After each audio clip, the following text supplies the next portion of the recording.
Hello বন্ধুরা, তোমরা কেমন আছো? আশা করি সবাই ভালো আছো, সুস্থ আছো। দেখো আজকে কি অবস্থা, বৃষ্টি হয়ে শেষ হয়ে গেছিলো, মানে বন্ধ হয়ে গেছিলো। আবার আজকে সকালে রোদ উঠেছিল, আমি ভাবলাম আর বৃষ্টি হবে না। দেখো আবার হঠাৎ করে কালো হয়ে ঝমঝম করে বৃষ্টি নামলো। সকালে উঠেছি, ফ্রেশ হয়েছি, আমার বাবা খেয়ে দিয়ে ডিউটি চলে গেছে, আমাদের সবার টিফিন হয়ে গেছে। লাস্টে আরেকটা মাছ ছিল, ওই মাছটা এবার রান্না করবো।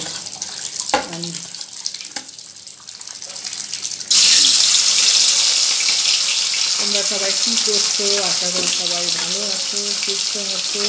ভাবলাম যে বৃষ্টি বন্ধ হয়ে গেছে, এবার ছাদে গিয়ে কটা ভিডিও করবো।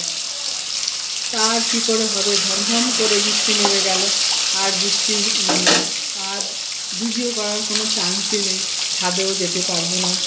তোমরা সবাইকে কী করছো? আশা করি সবাই ভালো আছো, সুস্থ আছো। এখন এই যে আমি মাছ ভাজা বসিয়ে দিয়েছি,